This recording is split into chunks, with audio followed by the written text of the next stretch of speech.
Muy buenas tardes, mi nombre es Francisco Antonio Amaya Méndez, licenciado en Historia por la Universidad Nacional Autónoma de Honduras. Actualmente laboro en el Archivo Nacional de Honduras y a nivel institucional me es grato referirnos al tema que voy a explicarles el día de hoy, no sin antes agradecer a la Dirección Ejecutiva de Gestión de Tecnología de la Universidad Nacional Autónoma de Honduras. El tema al que yo voy a referirme el día de hoy es la campaña marítima de Francisco Morazán, un tema muy interesante, un tema muy novedoso, un tema un tanto fresco, dado que, si bien es cierto, como he comentado en otros espacios, se había mencionado, se tenía conocimiento de la existencia de este suceso, nunca había sido abordado y peor de una manera sistematizada. Es por ello que el estudio que estoy realizando en derredor a la figura de Morazán, particularmente en esta etapa, es de carácter exploratorio y bueno, no está de más como historiador definir cuál es el espacio al que nos vamos a referir en esta ocasión. Puede sonar un tanto obvio, pero nuestro espacio es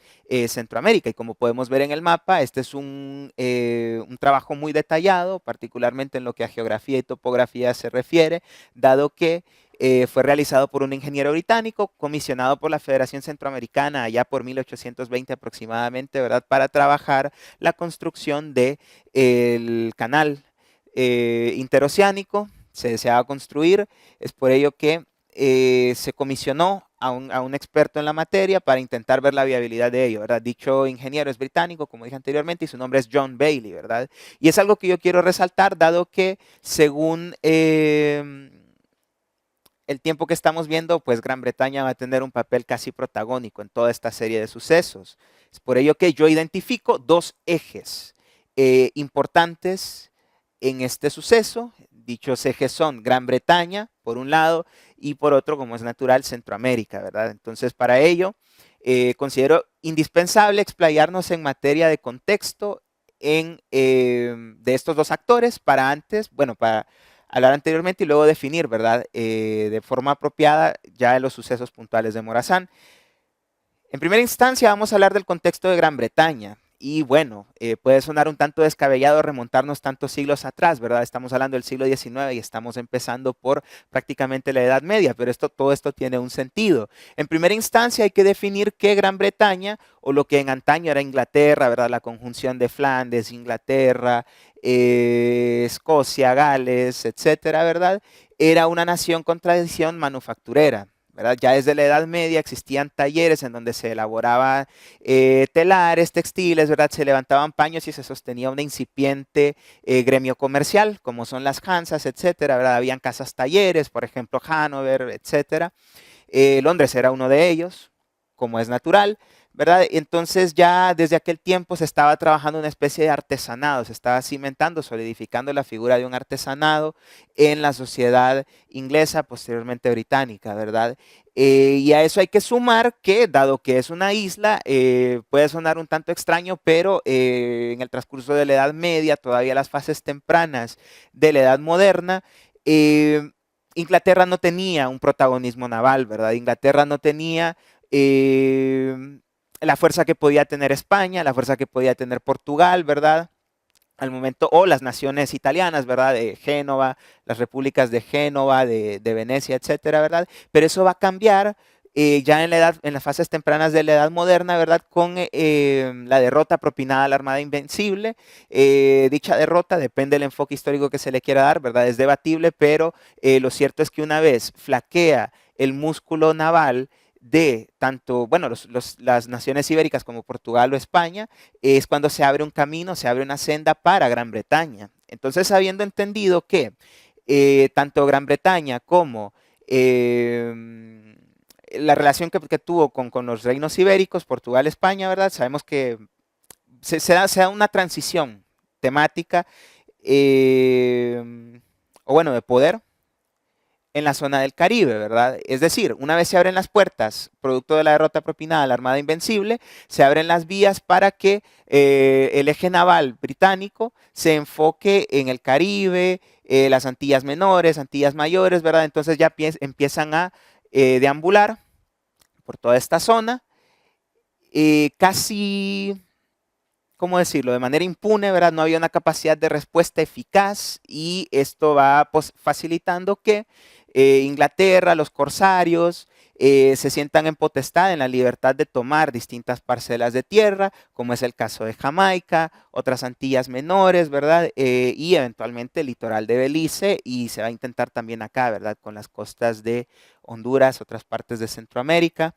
Eh, y eso es trascendental, ¿verdad? Porque a partir de esta toma de Jamaica, sobre todo, que se da en 1605, se abre una cabeza de playa, por así decirlo, se abre una base por la que los corsarios, piratas, etcétera, van a intentar incursionar en esta zona centroamericana. Y quizás sea oportuno preguntarse, ¿por qué desean los corsarios incursionar o todo tipo de inglés incursionar en el litoral centroamericano, que es una colonia de España, ¿verdad?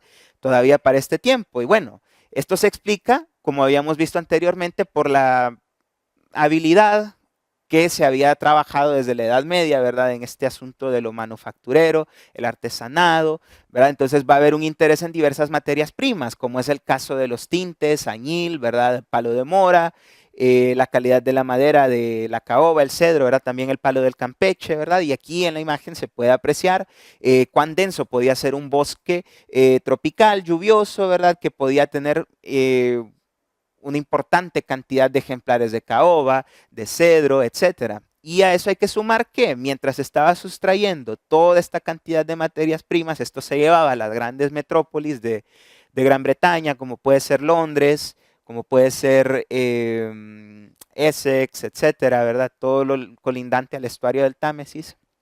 Se va a producir, se va a trabajar, se va a refinar y se va a vender nuevamente a estas zonas, ¿verdad? En calidad de contrabando, dado que por los años, bueno, por buena parte de la colonia, 1600, 1500, 1700, va a estar prohibido el comercio con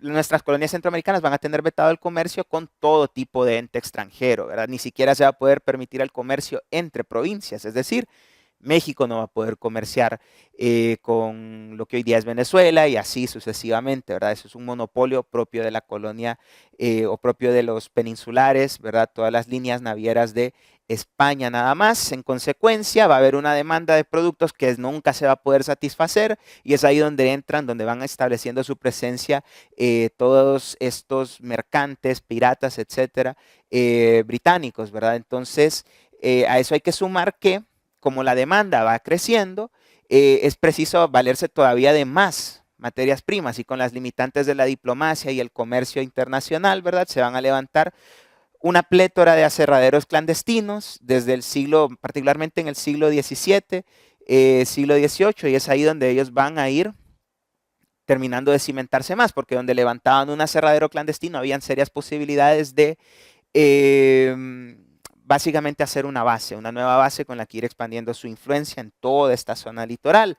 Y a eso hay que sumar, pasando ya siglos más adelante, el papel que va a tener la revolución industrial. Podemos ver acá en la pintura, ¿verdad? Cómo se trabajaba anteriormente, distintos gremios, ¿verdad? De la producción, cómo se refinaba el grano, cómo se refinaba cualquier tipo de trabajo de artesanado, de producción agrícola, etcétera. Era de una manera rústica, pero eso cambia con la revolución industrial, dado que, evidentemente, a lo largo de la historia humana, dicha revolución es un punto de inflexión.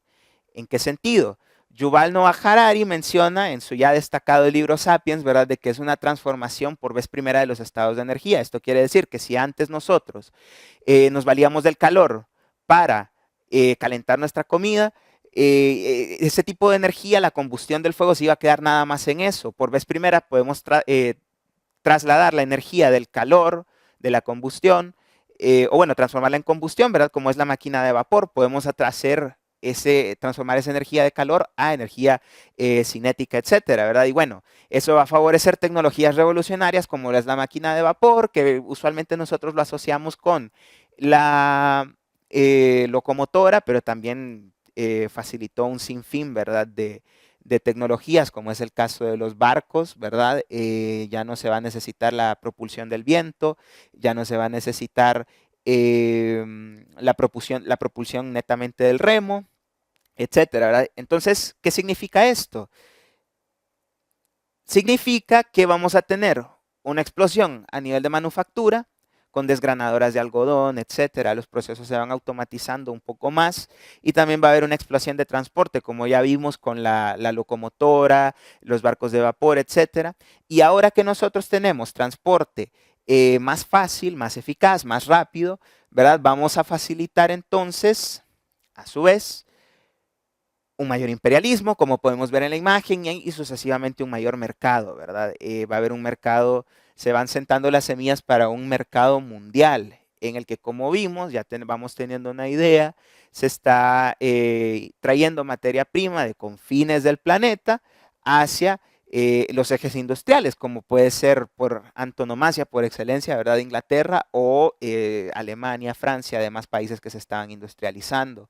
¿Verdad? Entonces va a haber un mercado, se van a sentar las bases de un mercado mundial que se puede sintetizar, ¿verdad? En esta pequeña línea de hechos, ¿verdad? A un mejor transporte de materia prima, en este caso, ¿verdad? Va a haber una mayor manufactura, demanda y oferta, ¿verdad? En un mercado mundial. Y ese mercado mundial, pues nuevamente apertura un ciclo vicioso, digamos, entre comillas, ¿verdad? Donde las materias primas se van a sustraer, en el caso de Inglaterra, de India, de Centroamérica y otras posesiones coloniales, que van a retornar siempre a estas latitudes como bienes manufacturados, ¿verdad? Entonces, una vez se está consolidando este imperialismo, se está consolidando este imperialismo formal e informal, ¿verdad? Y este mercado mundial en el que Gran Bretaña es el país por excelencia, vamos a ver que van a aparecer los primeros, quizá no los primeros, pero sí en esta coyuntura los primeros procesos geopolíticos de defensa de intereses, ¿verdad? Entonces Inglaterra, Gran Bretaña, ya a estas alturas, va a tener una proyección de poder a través de la Royal Navy, pero sumado a ese músculo que tenía de los cañones, ¿verdad? Y el componente bélico, también se va a valer de la diplomacia, no solo para negociar, ¿verdad? Con los países de frente, sino también para levantar protectorados, comunidades autónomas que desbalancean el poder en la zona en donde se instalan y permiten una mayor, más fácil extracción de diversas materias primas. Y ese fue el caso que nosotros tuvimos acá, como habíamos visto, ¿verdad? Se hizo está el caso de Jamaica, más adelante está el caso de Belice, y la bandera que podemos apreciar acá no es de ninguna de las dos naciones a las que yo ya he comentado. Este es la bandera del reino Mosquito, ¿verdad? O reino Misquito, como guste decírsele, ¿verdad? Y como podemos estar imaginando, esta bandera es de un protectorado que Gran Bretaña facilitó, o bueno, protegió, como indica su nombre, desde el siglo XVII en adelante, ¿verdad? Si bien es cierto, dicho reino dejó de existir para mediados finales del siglo XVIII, siempre existió ese respaldo. Entonces tenemos este reino Mosquito en el que, como podemos ver en la imagen, es más o menos esta la extensión. Acá está Honduras, ¿verdad? Y lo que está rosado son partes de este protectorado en conjunto con otras posesiones netamente británicas, como es el caso de Islas de la Bahía, ¿verdad? Y el eje de poder, o bueno, todo el poder en el caso del reino Mosquito estaba investido en evidentemente su rey, que a su vez rendía cuentas a el superintendente de Jamaica, ¿verdad? Entonces es posible apreciar la dependencia que se tenía en estas latitudes hacia Gran Bretaña, ¿verdad? Reino Unido. Ese es el caso de los ingleses, ¿verdad? De los británicos. Y en lo que se refiere a Centroamérica hay otra forma de ver toda esta situación, ¿verdad? Tenemos por un lado la piratería colonial. Ya lo vimos desde la otra perspectiva, sabemos que estaba esta piratería colonial, esta idea de saqueo continuo, ¿verdad? A las riquezas que se intentaban transportar desde acá a la periferia hacia la península ibérica, ¿verdad? Otro eje de desestabilización no son solo los corsarios, no son solo los filibusteros, los piratas, sino que también es el reino Misquito, el reino Mosquito, ¿verdad? Y la presencia de cerraderos ilegales. En la imagen, como son miniaturas, no se puede ver quizá tanto a detalle, pero este es precisamente uno de esos aserraderos ilegales, uno de esos asentamientos clandestinos en donde ondeaba la bandera británica, ¿verdad? Entonces, ya hablando puntualmente de nuestra realidad como centroamericanos, hondureños, ¿verdad? Vamos a poder apreciar que para estos años del siglo XVIII al siglo XIX va a existir una explotación ilegal, clandestina, de los recursos del río Chamelecón y Ulúa, y particularmente por recursos me estoy refiriendo más que todo a la madera, sobre todo a la caoba, ¿verdad? Y ya para inicios del siglo XIX, las primeras 3 décadas, va a haber una etapa expansiva necesaria por parte de Gran Bretaña, en el sentido que conforme su revolución industrial va teniendo más y más éxito, conforme se está cimentando más el crecimiento económico, el crecimiento demográfico, van a empezar a aparecer limitantes para esa extracción de recursos, y si Gran Bretaña deseaba sostener esta expansión, tenía que acceder sí o sí, por cualquier medio posible, a todas las riquezas que eran de su interés. En nuestras latitudes, dicha riqueza bien podía ser la madera, no solo esa, ¿verdad? Hay más, pero la estelar para estos años fue la madera, pero en otras latitudes podían existir otros intereses, como es el caso de China, el té, etcétera, ¿verdad? Los textiles, los tintes para textiles en Bengala, etcétera, ¿verdad? Entonces estamos viendo que existe una intromisión de carácter más que todo político, sea oficial, sea clandestino, ¿verdad? Y hay motivaciones también de carácter económico, ¿verdad? Es por ello que en base a esas invasiones que se hicieron a lo largo de los siglos, ¿verdad? Esos protectorados que desestabilizan el poder en todas las zonas en que se instalan, ¿verdad? Podemos sacar esta deducción lógica, ¿verdad?, de que existe verdaderamente un papel político activo en Centroamérica, no solo con la independencia, no solo con el auge de la federación, sino también desde tiempos coloniales. Esto no era algo desconocido para estas provincias que recién se estaban independizando, ¿verdad? Entonces sí, hacemos mención al imperio informal, ¿verdad? En donde Inglaterra, bueno, Gran Bretaña, se percata que no tiene, si bien es cierto, es la potencia hegemónica del orbe, se percata que no está en condiciones de conquistar todo lo que desee. Sencillamente no tiene el recurso humano, tecnológico, logístico para poder sustentar tal expansión. Es por ello que empieza a formularse la idea de un imperio informal en el que netamente se concentran los esfuerzos en lo económico, etcétera, aquello que sea de interés, ¿verdad?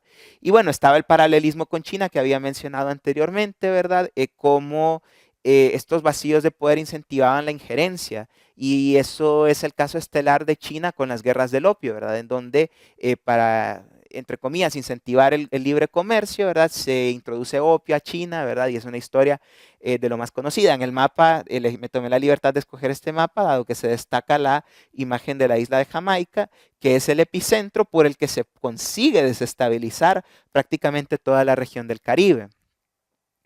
Pasando de el caso británico, vamos a hacer ya propiamente mención a la figura de Morazán, ¿verdad?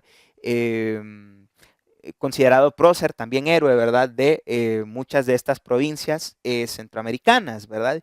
Y el caso es el siguiente: Morazán sabemos que es una figura política destacada en todo el tiempo de bueno, cerca del 90% del tiempo que duró la Federación Centroamericana, ¿verdad? Es por ello que el apogeo de la Federación se dio con Morazán, pero también el decaimiento pues se llegó a dar con Morazán al frente, teniendo un papel importante, ¿verdad?, en la política de esta zona, ¿verdad? Va a haber una fragmentación de la federación, élites locales van a intentar pujar por sus intereses, aún sin importar que la federación se pudiera disolver, ¿verdad? Van a existir intentos de reunificación por parte de Morazán, y había cierto margen de éxito, ¿verdad? Hasta que intentando arribar a Guatemala se le derrota, y en esa derrota de 1840 se le envía al exilio, ¿verdad? En dicho exilio, Morazán va pasando poco a poco de nuestro istmo centroamericano cada vez más al sur, ¿verdad? Empieza en Panamá, donde se está un tiempo prolongado. Bueno, de ahí salen unos escritos memorables, ¿verdad?, en torno a su figura, obviamente redactados por él. Más adelante decide trasladarse al Perú, pero conforme él lo está haciendo, él se llega a percatar de lo que está ocurriendo en Centroamérica. ¿Y qué está ocurriendo puntualmente en Centroamérica? Se sabe que en algún lugar del litoral atlántico, el reino Mosquito hizo un nuevo ataque, y Morazán va a definir más adelante qué fue ese ataque y qué fue la llama que le propició retornar a prisa, si se puede decirlo, a nuestro istmo centroamericano, ¿verdad? Entonces, él sabe de este hecho, ¿verdad? Y ya desde diciembre de 1841, este es un documento novedoso, si se permite decirlo, va a abastecerse, ¿verdad? En el puerto del Callao de Perú.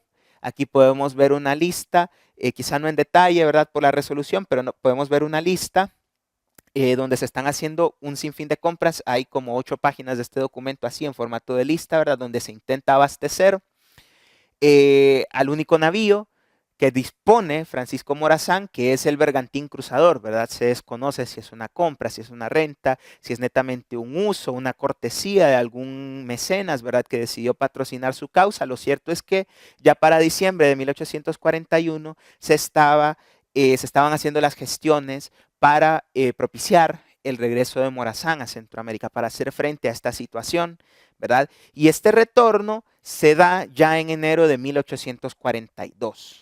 ¿Verdad? Morazán va a arribar al puerto de la Unión y va a reunirse con sus seguidores, que de hecho no son pocos, en relativamente, pues sí, poco tiempo, se consiguen cerca de 200, 600 personas, y bueno, aquí en la imagen podemos apreciar a qué nos referimos por un bergantín, ¿verdad? Este es un modelo, un diagrama por defecto, ¿verdad? Una nave pequeña de viento con 2 mástiles, ¿verdad? Que permite un traslado rápido,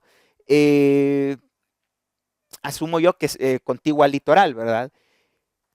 Bien, luego, producto del arribo de Morazán, se va a dar una alarma, se va a levantar el caos, por así decirlo, dado que sabemos la capacidad militar, el carisma que tenía Morazán, ¿verdad? Entonces esto era realmente una amenaza para la existencia de estas naciones incipientes. Es por ello que los líderes políticos van a llamar a la acción, y por líderes políticos estamos hablando de los dirigentes, ministros, militares destacados, tanto de Nicaragua, de Honduras, de El Salvador, ¿verdad? Que están conmocionados, están temerosos, dado que Morazán ha retornado, no se sienten en calidad de hacerle frente, ¿verdad? Pero una de las cosas que ellos ya están destacando, como podemos ver aquí en uno de los documentos que poseemos en el archivo, Morazán no está regresando precisamente para una especie de venganza. Morazán no desea volver a controlar Centroamérica, al menos no ahora, ¿verdad? Y él, según las propias fuentes de los opositores, según las fuentes de las personas que exiliaron a Morazán, ellos mismos están diciendo que Morazán manifiesta que él viene netamente a luchar contra los ingleses, o particularmente la amenaza inglesa. Así se recoge en este documento que pertenece, ¿verdad?, a la colección documental Francisco Morazán, en la caja 1, documento 18, ¿verdad? Y aquí podemos ver un poco del texto que se está diciendo, ¿verdad?, al respecto, dado que anteriormente no podíamos ver en la imagen, aquí se recoge un poquito, ¿verdad? Y dice: desde el día de ayer se ha recibido en este ministerio una circular expedida por el general Morazán en 15 del Corriente a bordo del Bergantín Cruzador, en que se ha arribado al puerto de la Unión con varios oficiales y útiles de guerra. Viene con el pretexto de pelear contra los ingleses, lamenta la suerte del país y dice que se pone a disposición de este supremo gobierno. Pero ya se asegura que ha entrado a San Miguel con alguna gente, y si no se acuerdan providencias enérgicas en breve, estará capaz de causar nuevos males a la República. Un acontecimiento de esta naturaleza ha vuelto a colocar a los estados en el caso de la alianza que tienen estipulada para su común conservación por tratados solemnes entre El Salvador, Guatemala, Honduras y Nicaragua. Está prohibida la entrada de dicho general sin el consentimiento de todos los aliados, y por consiguiente su introducción de hechos es la de un faccioso que alarma para restablecer su funesto imperio. Puesto en otras palabras, están diciendo que se vio a Morazán, él dice que no viene a pelear contra ellos necesariamente, pero que si no se toman acciones, él va a estar en capacidad de volver a hacer su proyecto federal, y al menos desde la perspectiva de ellos, pues no deseaban que ocurriese, ¿verdad? Entonces Morazán, según este documento, como podemos apreciar, se va a encaminar a San Miguel con 200, 600 hombres, ¿verdad? Cabañas, una figura de renombre, se va a sumar a Morazán, nuevamente, aclaro, y va a existir un ojo atento a todos los movimientos que Morazán realice en el litoral del Pacífico, particularmente de El Salvador, por parte de las autoridades, ¿verdad? Es por ello que en poco tiempo, relativamente, se decide levantar un ejército opositor, en el que, bueno, se le va a intentar dar caza, se le va a dar seguimiento a Morazán a donde sea que se reporte su presencia, y van a haber diversos enfrentamientos. ¿Por qué? Porque Morazán, si bien es cierto, había aprovisionado muy bien su barco, tarde o temprano dichos recursos se le iban a agotar y se iba a ver en la necesidad de atracar, de llegar a puerto y hacerse de recursos para poder seguir sosteniendo a sus filas, ¿verdad? Entonces van a haber múltiples enfrentamientos, no tanto porque Morazán se asiente en un lugar, sino que es cuando él necesita aprovisionarse, ¿verdad? Es por ello que los enfrentamientos solo se dan en ese caso en específico y por lo demás Morazán tiene una seria ventaja que le ofrece el navío, contrario a los movimientos por tierra. Es algo que se había desarrollado poco todavía en Centroamérica, hacer una campaña militar por medios marítimos, ¿verdad? Y a causa de esta movilidad, él se va a trasladar de manera impune por La Unión, San Miguel, Sonsonate y demás islas de la bahía, hoy llamado Golfo de Fonseca, ¿verdad? Aquí tenemos otro de esos documentos donde se señala, ¿verdad?, de que en este momento ha recibido el Supremo Gobierno una circular en que el tirano Morazán avisa su arribo al puerto de La Unión el 16 del corriente con pretexto de cooperar a la defensa nacional contra las pretensiones de los extranjeros, trae armas y oficialidad, desembarcó a medianoche, ha comenzado a armar gente y si los estados no toman inmediatamente providencias seguras para cortar el progreso del mal, después costará inmensos sacrificios y el acoso pues prácticamente será imposible. En este preciso concepto me ha ordenado ponerlo en el alto conocimiento de usted para que como representante de un gobierno aliado en el sostén de la causa común, se dignen despacharle un violento, es una palabra de dudosa transcripción, ¿verdad? Para que dicte los más efectivos medios pudiendo hacer marchar al pronto 300 hombres hasta Huascorán para obrar en consonancia con las fuerzas que deben salir de este estado. Bien, sabíamos que ya se había levantado un ejército opositor, ¿verdad? De Morazán, pero estamos viendo que estas son misivas dirigidas de un jefe de estado a otro para poder en cooperación levantar dicho ejército y sabemos que el epicentro también de este combate se va a dar entre la zona de El Salvador, pero la colindancia con Honduras, ¿verdad? Se menciona Huascorán y un documento aún más interesante es este, ¿verdad? Donde se menciona que se ha recibido la apreciable comunicación de usted del 22 del que espera, ignorando por qué causa llega hasta hoy a mis manos. El motivo de la misma es dar noticia de haberse recibido en este ministerio nota de Morazán, datada en la Bahía de la Unión a bordo del bergantín cruzador, manifestando que viene con sus compañeros de destierro a pelear como soldado a las órdenes del jefe que se les nombre contra los mosquitos. Y esto es lo más interesante, es lo más explícito que se menciona toda esta situación, ¿verdad? Por la invasión hecha al puerto de San Juan del Norte. Este es el causal por el que Morazán decide retornar a Centroamérica, ¿verdad? Y que teniendo noticia positiva ese supremo gobierno de que la fecha de su nota estaba ya hostilizando a los pueblos del departamento de San Miguel, donde se le habían unido 200 de los enemigos del actual sistema, y que teniendo probabilidades de que Cabañas se dirija contra este estado, con los curarenes haga marchar inmediatamente de acuerdo a este comandante cualquier número de tropa, cualquier soldado disponible, ¿verdad? Al punto de Huascorán donde estará para unirse o quedar bajo el mando del comandante Guardiola. Entonces podemos apreciar de esta serie de documentos el deseo que tenía Morazán, ¿verdad? Real, que no era necesariamente ir hasta Jamaica o Belice a pelear contra los ingleses, ¿verdad? Difícilmente hubiera estado en condiciones de hacerlo y bueno, se entiende entonces que el deseo realmente de Morazán es hacer frente a este protectorado, a este reino mosquito, misquito, ¿verdad?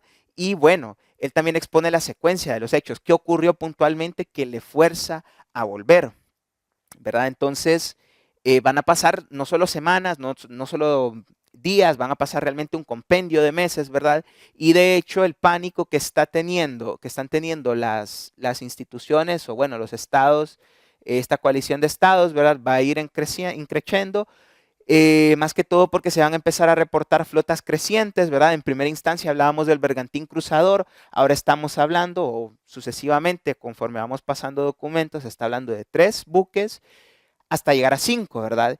Y esto es bien difícil. Yo había comentado en otros espacios de que 3 buques son razonables, más no 5, porque abastecer ya una flota de 5 buques con toda su tripulación ya es una tarea de lo más compleja. 3 también es algo como para poner un tanto en duda, pero ya podemos apreciar de que 5 son descabellados. Sabemos entonces que esto es producto del pavor y dicho pavor va a llegar a, dentro de lo que la burocracia permite, a los absurdos, ¿verdad? Dentro de las comunicaciones oficiales, dado que se están avistando naves fantasmas, que por ejemplo las miraban en las primeras horas de la mañana, prácticamente fondeaban, encallaban y luego desaparecían, ¿verdad? Navegaban muy cerca del litoral y no son pocos los testimonios de eso. Habrán unos 3 donde se relata eso, naves que aparecen y repentinamente desaparecen, ¿verdad?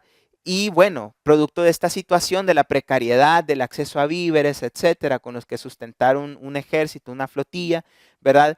Se intenta desprestigiar, y esto es otro punto interesante, cómo se intentan ya desde ahora explotar los medios, desde 1842, ¿verdad? Se intentan explotar los medios para emitir testimonios de desertores de la flota morazánica, donde ellos comentan que Morazán no tiene con qué proveerles, ¿verdad? Donde ellos están pasando serias precariedades en esta flotilla, ¿verdad? Y por ello, pues, deciden desertar, ¿verdad? Es una forma de intentar desprestigiar tanto a la causa de Morazán y de generar repudio, ¿verdad? A cualquiera que intentase mostrar afinidad con él, ¿verdad?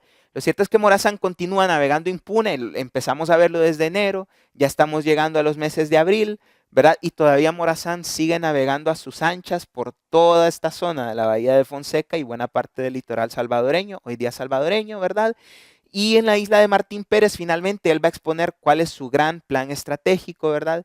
Él va a mencionar nuevamente las razones por las que él arriba y va a decir también que en virtud de que no consiguió razonar, no consiguió llegar a al sentimiento de orgullo nacional, al sentimiento de soberanía, y dado que estas personas están, por así decirlo, más interesadas en él que en la amenaza del protectorado británico del Reino de los Mosquitos, ¿verdad? Ya él va a esbozar por primera vez su plan de trasladarse a Costa Rica para a partir de ahí pues intentar hacer frente no solo a la amenaza inglesa, sino también al proyecto de reunificación.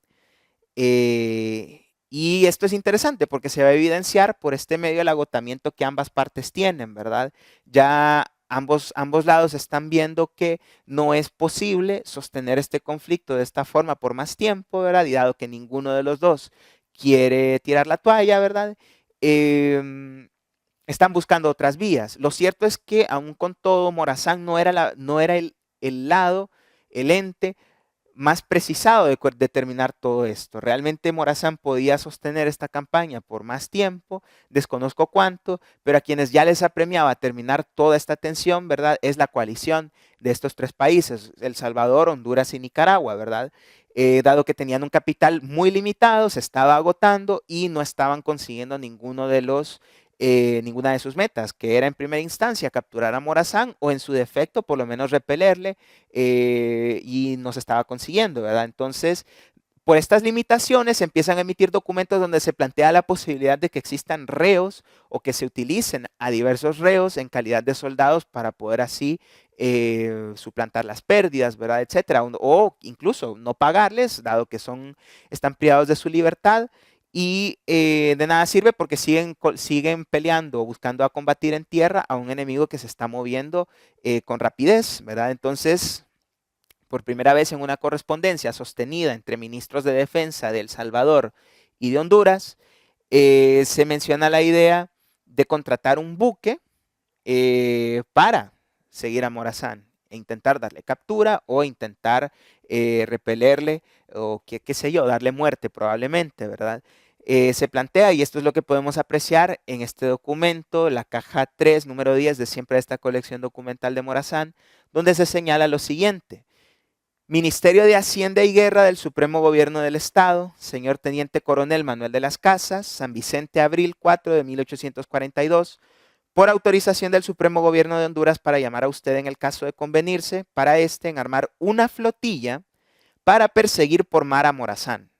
El senador presidente me ordena indicarle a usted que conviene que marche a la Unión a ponerse de acuerdo con el comandante de aquel puerto para que, poniendo en práctica y alistando todo lo necesario al propio fin, según las instrucciones que usted tenga del Supremo Gobierno de Honduras y con las que esta fecha se dan por este comandante de la Unión, básicamente se pueda, ¿cómo decirlo? Como se puede apreciar acá, ¿verdad? Se puede encontrar una nave que cumpla los requisitos de rapidez, etcétera, que cumpla diversos criterios técnicos y que una vez se identifique, ¿verdad? Se pueda pues contratar y como podemos ver ya en cerca de las líneas de la mitad, auxiliado por otros menores, otras naves menores y equipadas convenientemente, se persiga al invasor, ¿verdad? Con este objeto se previene usted que caso de existir o de llegar a este puerto uno o dos buques de las cualidades antes expresadas, proceda usted a contratarlos de acuerdo con el señor Teniente Coronel Manuel de las Casas, que es inteligente en la materia y que con este prefacio, ¿verdad? Se halla en la, bueno, de más lenguaje burocrático, ¿verdad? Pero básicamente esa es la meta que se tiene, ¿verdad? De hacerse con los servicios de alguna nave. No se puede encontrar ninguna, ¿verdad? Entonces ahí es cuando Nicaragua entra en escena dentro de esta coalición, o bueno, da una nueva propuesta, ¿verdad? Y señala, ¿verdad?, de que existe la posibilidad de llamar, convocar a una corbeta británica que está apostada cerca de la bahía de Fonseca, en el litoral pacífico, ¿verdad? Y que ella, pues está disponible, ¿verdad? Está de fácil acceso, ¿verdad? Y bueno, eso también deja entrever de que hay una sólida presencia británica en esta zona, ¿verdad? Entonces, en base a todo lo que hemos estado viendo, las motivaciones que tenía Gran Bretaña, no es difícil imaginar que las autoridades británicas, sea en Belice o en Jamaica, se hubieran tomado a bien que dicha corbeta, este es un ejemplo de una corbeta británica de aquellos años, no es como que no hubiera rechazado, ¿verdad?, intervenir en esta situación.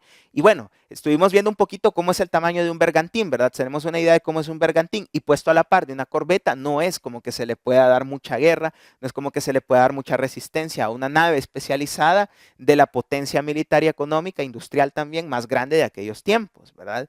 Entonces, este documento, ¿verdad?, es donde se evidencia precisamente esta solicitud.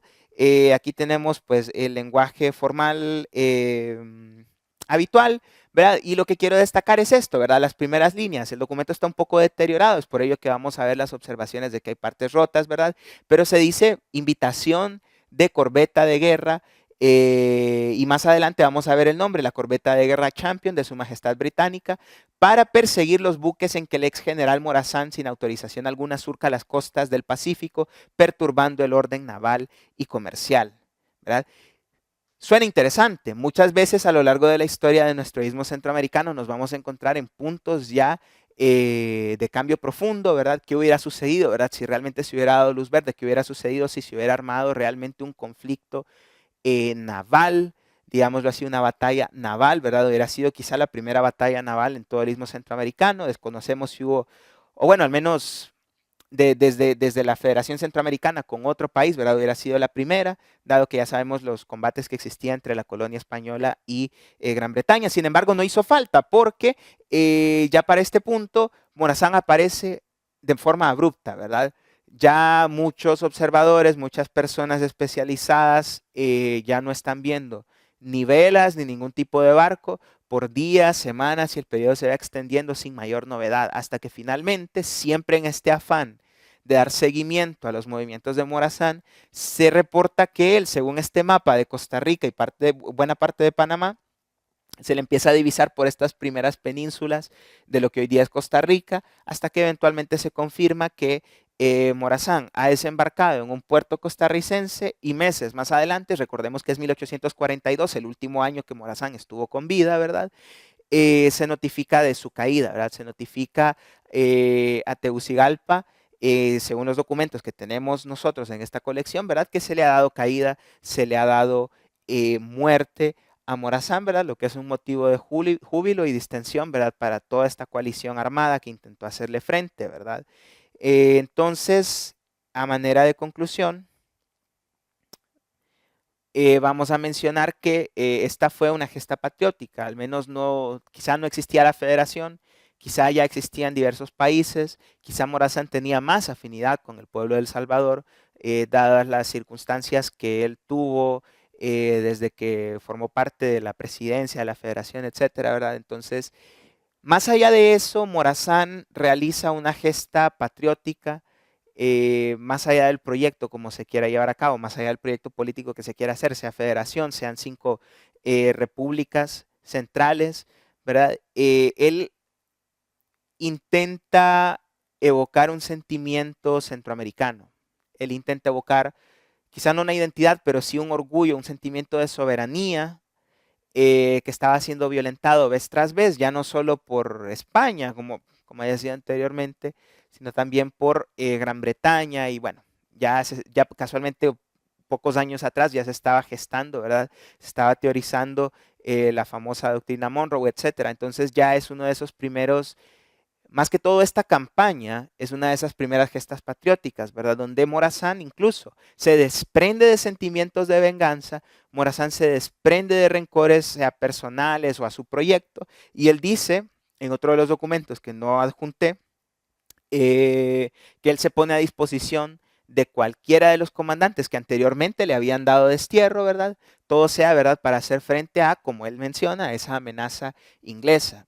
Otro de los hechos por los que todo este tema se vuelve importante es que es un hecho poco conocido. Creo que ya había mencionado en otros espacios, ¿verdad? De que no es un hecho desconocido en sí mismo. Sí hay una noción, pero nunca se ha trabajado de manera sistematizada y bueno, tampoco se ha trabajado desde una perspectiva académica. Es por ello que el estudio que estoy realizando sigue naturalmente en construcción, ¿verdad? Pero más que todo tiene un carácter exploratorio y creo que es importante señalarlo porque no solo ilustra, ya lo vimos en el contexto, no solo ilustra un hecho puntual de la historia de Centroamérica, sino que también ilustra cómo Centroamérica realmente, de forma casi tangible, se inserta en las coyunturas globales y cómo guarda una sólida o bueno, estrecha relación, para bien o para mal, con la mayor potencia económica e industrial del mundo, ¿verdad? Y no era una potencia cercana como lo es hoy día, ¿verdad? Era una potencia que estaba a relativamente cierta distancia, pero que tenía una interacción muy fuerte dada la coyuntura en la que se encontraban, ¿verdad? Los motivos económicos, etcétera, que es Gran Bretaña. Y otro punto de interés y otro punto de valor que nuestra institución, el Archivo Nacional, tiene que decir, ¿verdad? Es que estas fuentes son de sus opositores. Casi siempre nosotros observamos, al menos desde la historiografía hondureña, muchas fuentes de Morazán o personas afines, o personas que le rinden culto más adelante con la reforma liberal, etcétera, ¿verdad? La historia que se va construyendo a partir de 1876 con el arribo de Marco Aurelio Soto y Ramón Rosa, ¿verdad? Entonces casi siempre hablamos desde el lente de Morazán, ¿verdad? Pero todas sin excepción, las fuentes de esta colección documental de Morazán son de las naciones que le dieron destierro, ¿verdad? Entonces no hay ni una sola fuente propiamente de Morazán o de personas afines. Toda la correspondencia, todos los oficios dirigidos son de opositores y ilustran a Morazán como una amenaza. Entonces es muy interesante porque estamos hablando cerca de 250 documentos netamente hablando de Morazán como una amenaza o viendo cómo se gesta, ¿verdad? La institucionalidad de los países ya separados, ¿verdad? No como una federación. Y finalmente, otro punto de interés es de que el caso de Morazán no es un caso único, realmente es un caso que se da con anterioridad y con dos figuras muy importantes, que es el caso de Francisco Miranda y el de Simón Bolívar, ¿verdad? De hecho, como habíamos mencionado anteriormente, dado que Jamaica tenía una importancia política muy importante, bueno, valga la redundancia, ¿verdad? En toda Centroamérica, en todas las posesiones coloniales de España, eh, como ellos le estaban haciendo guerra, oposición a España, ¿verdad? Figuras como Miranda, figuras como Bolívar, van a sufrir un destierro muy parecido al caso de Morazán, van a dirigirse a Jamaica y van a solicitar apoyo para hacer frente al poder colonial de España, ¿verdad? Entonces, y bueno, en el caso de Bolívar, si se lo preguntan, Bolívar no consiguió apoyo británico, sí lo consiguió con Haití, una de las, quizá la primera nación, sí, sin duda, la primera nación en ser independiente en América, ¿verdad? Va a conseguir apoyo de ellos y va a gestar una campaña marítima de retorno, ¿verdad? Para poder sustentar su campaña. Entonces, estos son los criterios por los que yo considero que este trabajo, pues, es muy importante, ¿verdad? Algunos puntos más importantes que otros, ¿verdad? Y con ello propiamente concluimos el presente espacio, no sin antes comentar que cualquiera que observa esta presentación y desea ahondar aún más en este tema, pues es más que bienvenido, obviamente. Y solo cabe mencionar que para encontrar o consultar estas fuentes, nada más basta abocarse al Archivo Nacional, solicitar la colección documental de Morazán, solicitar los documentos facilitados por la Universidad de Tulane. Tenemos una pequeña colección donde se puede apreciar un poco el negocio de la madera, etcétera, ¿verdad? Y se le van a suministrar, ¿verdad? Y se puede complementar con demás fuentes que existen en nuestras ya abultadas, ¿verdad? Secciones documentales de distintas etapas de la historia nacional. Sin más, pues, ha sido un placer para mí concluir este espacio, o bueno, comentarles todo este recorrido histórico, ¿verdad? Y como Archivo Nacional, pues siempre les vamos a estar dando la bienvenida con los brazos abiertos.